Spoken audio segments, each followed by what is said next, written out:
بسم اللہ الرحمن الرحیم۔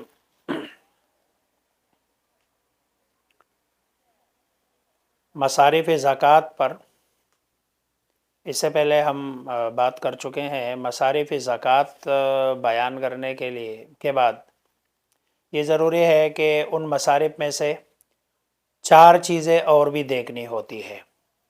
نمبر ایک کہ جو مصرف ہے، جس کو آپ مصرف سمجھ رہے ہیں، مثلا فقیر ہے، مسکین ہے، مسافر ہے، دیکھنا پڑتا ہے اس میں کہ کہیں وہ غیر مسلم تو نہیں ہے، کیونکہ غیر مسلم کو زکوٰۃ دینا یہ درست نہیں ہے۔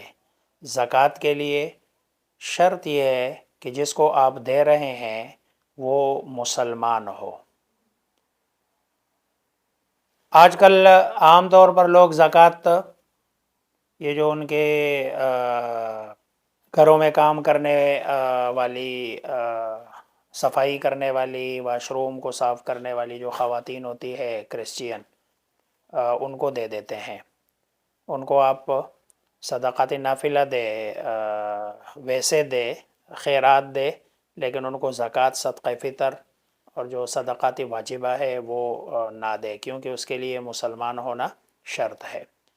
دوسری شرط یہ ہے کہ جس کو آپ زکوٰۃ دے رہے ہیں وہ ہے تو مستحق، لیکن وہ سید ہاشمی ہے، رسول اللہ صلی اللہ علیہ وسلم کی آل اولاد میں سے ہے، تو اس کو بھی زکوٰۃ دینا درست نہیں ہے، کیونکہ یہ زکوٰۃ ہے، یہ مال کا میل ہے، اور اس کو رسول اللہ صلی اللہ علیہ وسلم نے اپنی آل اولاد کے لیے حرام قرار دیا۔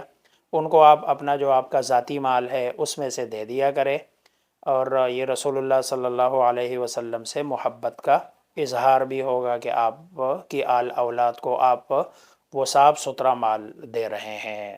تیسری شرط یہ ہے کہ جس کو آپ زکوٰۃ دے رہے ہیں وہ مستحق تو ہے، لیکن وہ آپ کا قریبی رشتہ دار نہ ہو۔ قریبی رشتہ دار سے مراد کیا ہے؟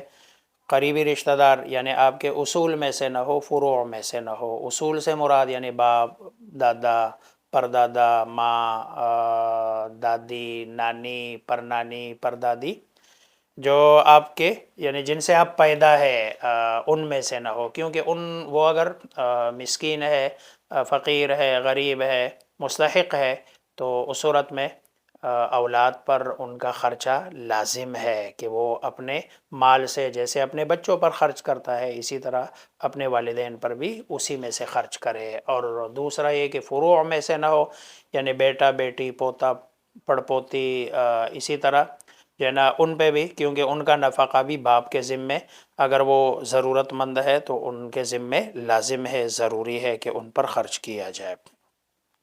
اس کے علاوہ باقی جتنے بھی رشتہ دار ہیں ان کو زکوٰۃ دی جا سکتی ہے۔ اور چوتھی شرط یہ ہے کہ جس کو آپ زکوٰۃ دے رہے ہیں مستحق ہے، اس کے ساتھ قریبی تعلق نہ ہو، اور قریبی تعلق یہ میاں بیوی کا آپس میں ہوتا ہے۔ مثلا میاں بیوی کو اور بیوی میاں کو زکوٰۃ نہیں دے سکتے، کیوں؟ اس لیے کہ ان کا یہ تعلق ایسا ہے کہ جس میں جو ہے نا وہ اپنا ذاتی مال خرچ کرنے کا حکم ہے۔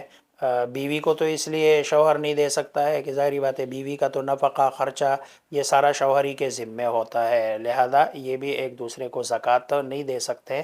تو مصارف کو دیکھنے کے بعد یہ چار باتیں دیکھنی ضروری ہے کہ کسی کافر کو نہ دی جائے، اور سید ہاشمی کو نہ دی جائے، اپنے اصول و فروع میں سے کسی کو نہ دی جائے، اور آخری یہ ہے کہ میاں بیوی ایک دوسرے کو نہ دے۔ اللہ مجھے آپ سب کو سمجھنے، عمل کرنے کی توفیق عطا فرمائے۔